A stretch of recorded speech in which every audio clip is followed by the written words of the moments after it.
Hello, everybody, and welcome back to another episode of American Truck Simulator. So I am still currently in Sierra Vista, Arizona, and I don't have a load anywhere that I really want to go. I've been trying to look and find something, but I just can't. I don't know. There's no loads that interest me or go to places that I want to go. All of them kind of head up to Northern California, which is pretty far. And I was looking at the map, and I'm thinking, San Simon's not actually that far. So what I figured was we can kind of just drive into San Simon and see if they have any runs. And I thought that this was the last city in Arizona that I haven't been to. It's actually not. San Simon, I have Cayenta, possibly. Could be pronouncing that wrong. And Ehrenberg. So we have two more cities that we want to get before we leave. Hopefully we can get something to San Simon all the way up north. That would be nice, all the way up there. Or even to Ehrenberg, but we'll see. We'll try to figure it out. But I figured, why not just bobtail? Let's just bobtail over to San Simon. Let's check that place out. Let's see how the loads are looking over there, because there's just really nothing leaving this area that interests me. So we will head on off to San Simon, bobtail over there, and see what's going on. Because I'm liking Arizona, but it's a little small, to be honest. A little bit small. The runs are really, really short. So I would like to start doing some longer trip runs too, which would be really nice. Taking something maybe from Arizona all the way into California or all the way back, or just doing like long hauls is something that I've been missing and wanting to do. So we'll see what San Simon has. Use left lane only. What? Oh, this is a red light. Which way am I trying to go? Oh, I'm trying to literally get right on. Okay, well. There we go.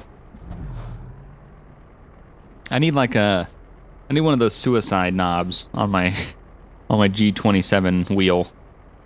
That would be nice, just to be able to.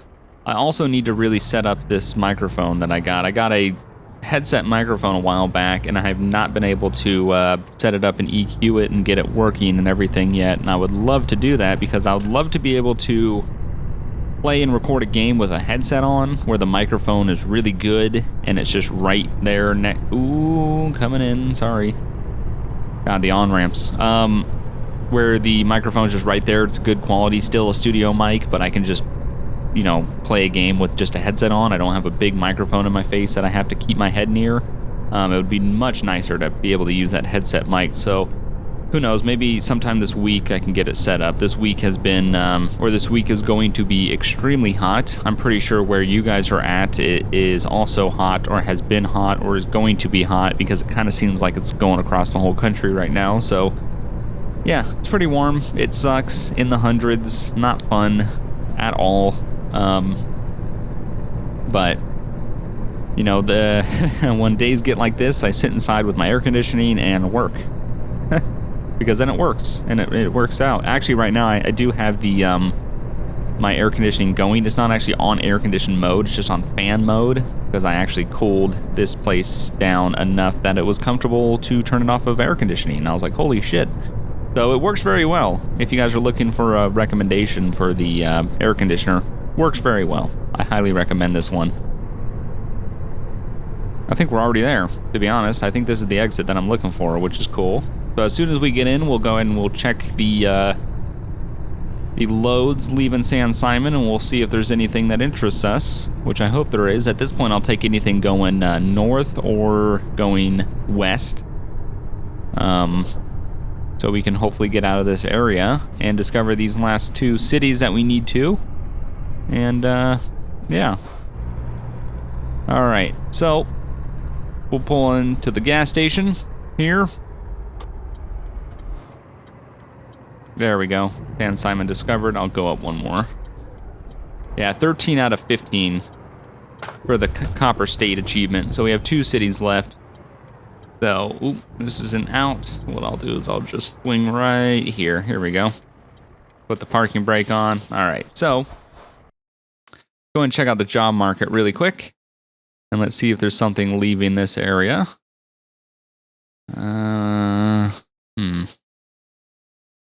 Ah, we do have something.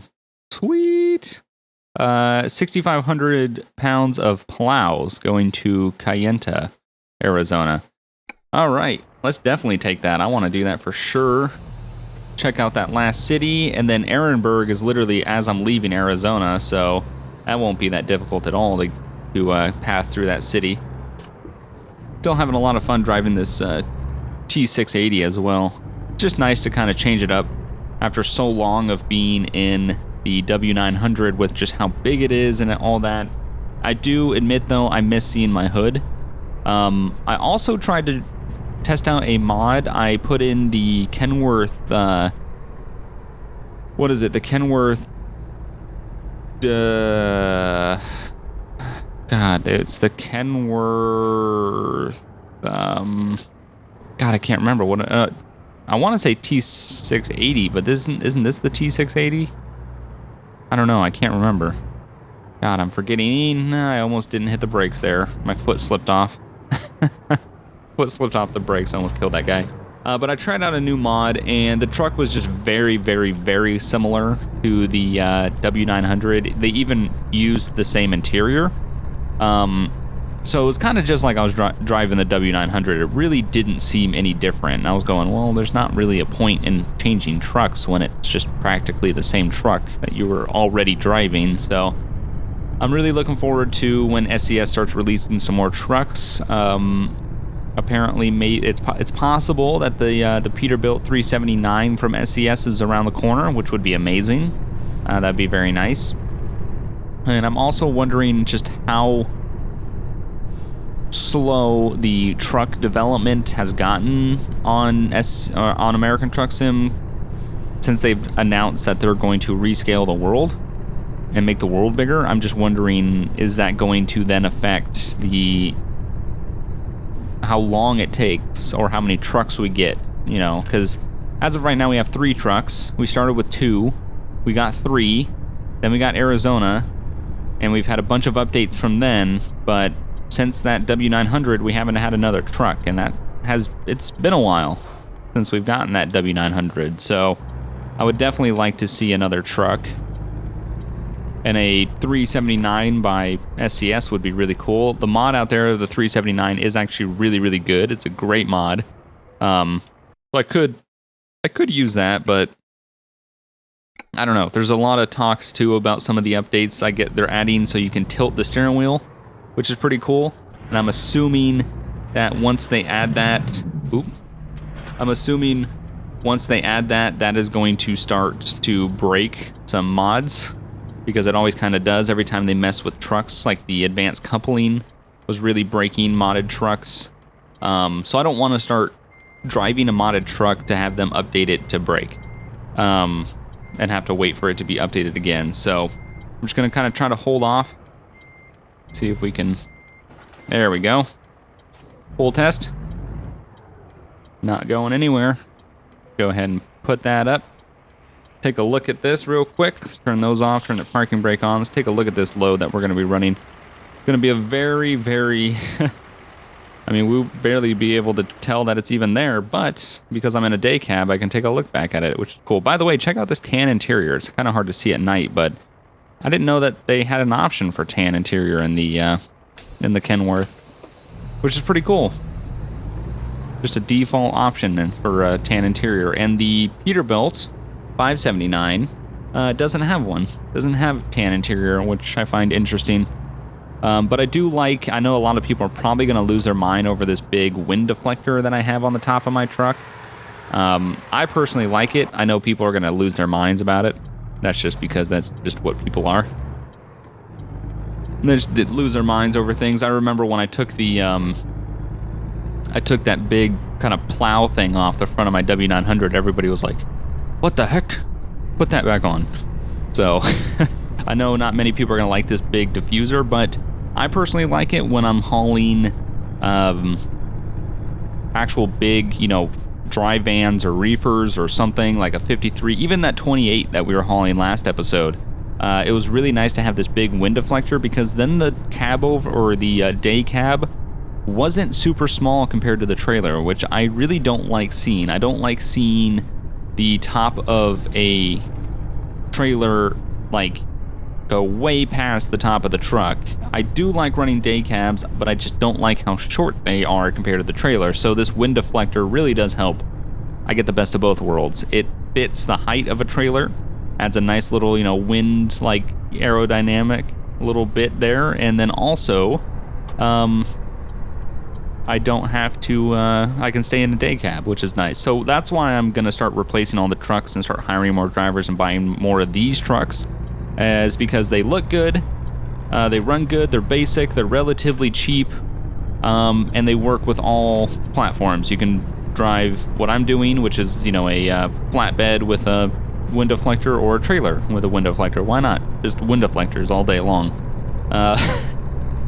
So, but anyway, let's go ahead and see how many. This is going to be 466 miles. This is going to be a very long trip. We're probably not going to be able to get it all done in one. We'll probably go halfway, pull over and stop, and then we can finish it next time. So it's going to be a very long trip, which is nice. We're getting back into the over, you know, 250 mile trips, so they shouldn't be super quick, because I keep forgetting every single time. Also, I'm hoping to save up a little bit more money where I can then, well, I'm going to be selling the Peterbilt that one guy is using, the only trucker that I have hired right now. I'm going to sell that one. I'm going to put him in this, and then I'm going to buy another one of these and hopefully hire another trucker. At that point, once all of that comes around, that's when I will switch out of this and buy another one, hire another trucker, and then probably jump back into my W900. I was very close to making my W900 a day cab, but it also looks really, really awesome the way it is now, and I would hate to change it, but it's a big, huge truck. It is huge, so I'm not quite sure what I'm going to do there. Maybe I will just put in the Peterbilt 379 and just run that. Yeah, I don't know. We'll see.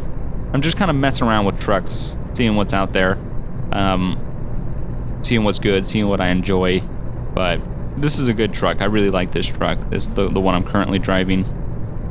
I think it'll be a great truck to hand out to drivers that I'm hiring, which I do need to hire another one, because the one driver that I have, he's making me some pretty good money on the side. He's, you know, he's definitely helping. He's not hurting. But it would be really nice to have another one, because once you start getting multiple drivers, that's when you really start raking in the money. So this Domino's truck is moving it. You gonna exit? Yep, he's going to Tucson. That is really cool. I love seeing the painted trucks and trailers. That is such a cool mod. Oh, also, briefly, some of you might notice from the last episode, but I have stopped providing links to mods. It is something that I did in my LSPDFR, and I bring it over and started doing it in the American Truck Sim. The only reason for that is they just don't get enough clicks to warrant the going and finding and searching of all the mods that I use. It's not that I don't want to help people out, it's just that there's just not enough people that benefit from me putting in that extra work to put the mod links there. It's actually a pretty tedious task keeping up the mod link description, because you got to go find, let's say you're modding and you're looking through and you're downloading a bunch of mods, you have to then remember to grab the links while you're there, which isn't that bad. If you don't remember, then you have to go back, which is fairly annoying. And then if you were to take a mod out or something broke and you took it out and you didn't think about it, and you could possibly still be linking to it. So it's just a headache. It's another headache that I just don't want to have to deal with. Like I said, I want to help people out, but there just wasn't enough people clicking on them to warrant me going through the work that it is to put those out there. The mods that I usually get are either off Steam Workshop, or literally I just Google ATS mods, and there's like 10 different sites that you can just browse. You know, if there's something special that I'm using, like a truck or I don't know, if there's for some reason a mod that I feel is extra special, Probably the only time that would ever happen is if I'm using a certain type of truck, a modded truck. At that point, I would link to it. But for all the little tiny things like longer yellow lights or longer trains or no barriers or, you know, all these little tiny things that just add little tweaks to the game, those are just what I feel is unnecessary to link out to. It's just, yeah, it's a lot of work. So, and like I said, the clicks, there wasn't many people clicking on the links in the first place, so I don't really want to turn the description into a place where people come to get mods. I want to make this video about the video, not so much about, you know, what mods I'm using. Because for the most part, I don't really use that many mods. I mean, the main thing is like Jazzy Cat stuff is typically the biggest things that I put in there. I'm not using MHA or anything like that. You know, no map mods, no truck mods. The big mods is I'm probably using is the HDR fix or something like that, and color correction fix, stuff like that. You know, I'm not using sweet effects or anything like that, or, you know, it's all just little things, little game changes here and there, realistic police, you know, things like that. It's just standard general mods. Anything that you think would work for you in your game, give it a shot. Definitely go find it. If it seems interesting when you're looking at it at the mod site, try it out. Put it in your game. See what happens. You know, it's not the worst thing that can happen. So, this is a very twisty road. Very twisty. Oh, it's gonna get even more twisty. Huh. Alright. We're coming up to a stop sign here, so... And this looks like a very busy road I'm gonna attempt to turn out onto. Oh, also, I can't believe I haven't mentioned it until now. Polecat bought a Miata. For those of you that follow him on his Instagram, you probably already know that by now, but it's pretty awesome. I was able to drive around with somebody in a Crown Vic for plenty of time. You know, me and Polecat would both drive our Vics around, which is a lot of fun when you and a friend have a car that are very similar and you drive them around. It's just this, you know, it's fun. But I never had anybody in my area that I could drive Miatas with, you know, and Miata is a fun car, and it would be so much fun to have two people have it, because I've always described a Miata as being a street legal go-kart. They're slow car fast, so they give you the illusion that they're fast. But they're like little street legal go-karts. They're zippy. You can kind of just cut in and out of traffic safely. But, you know, it's just, I've never had anybody to drive a Miata with. And now that he has one, it's very nice to actually be able to, it's a totally different experience than driving two Crown Vics together, I'll tell you that right now. But it's a lot of fun to be able to have another person with a car that is similar to yours driving, which is why I'm assuming most people go to like car meets and stuff like that. It's just, you know, why not talk with someone that likes the same thing you do and possibly drive in the same sort of pack with the same type of vehicle. So it's pretty cool that Polecat got a Miata. We spent some time working on it, trying to figure out some of the issues with it, going through just all the fluids, just the general thing that you would do when you buy a Miata, or not a Miata, just a car in general, really. Everybody should do everything to a car when you first buy it. Oil change, coolant change, you know, all different types, all fluids really should be changed. You should change all fluids. And then also just check things like spark plugs, make sure there's no oil leaks, you know, try to figure out if you hear something and his had a pretty big ding in the rear end. Apparently a police car rear-ended the previous owner, which is kind of funny. And the ram bar had left this huge dent, this huge ding in the back of his car. So we were lucky enough to go find a bumper and replace the bumper. And he used I had some spare parts laying around, so he used some of those. So it's just nice to be able to kind of work on a Miata again. Not that mine's done. Mine definitely has a lot more to go, but I'm not in the stage that he is where it's completely stock and there's like little like things that you need to take care of.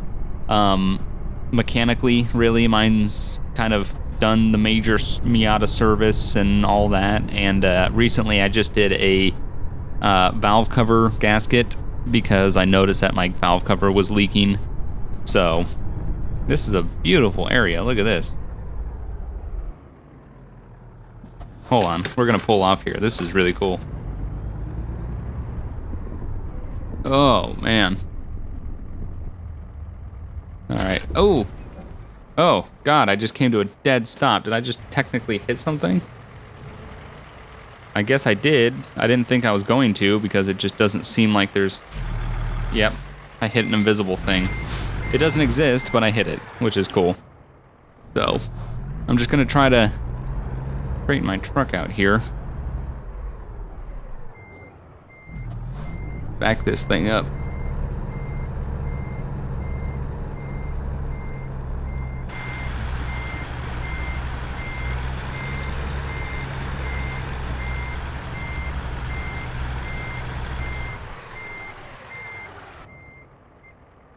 All right. Take a look at this real quick. Nice truck. Hauling a nice plow, apparently. Beautiful. This is why I wanted to stay in Arizona, is just because the scenery is really, really good. I love it. This cool little river with this bridge, with these twisty roads. This is pretty awesome. So, but what I'm actually going to do is I'm actually just going to end this episode here. We are 500 miles away, which is not quite the biggest dent into this trip that I wanted to make.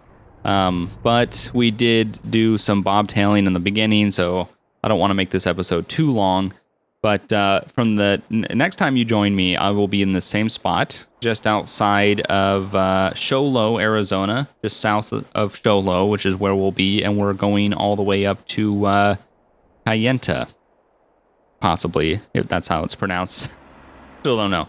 But anyway, I'm going to go ahead and end this episode here. Remember to hit that like button. It really does help me out. Thanks for watching, and I'll see you guys next time. Bye.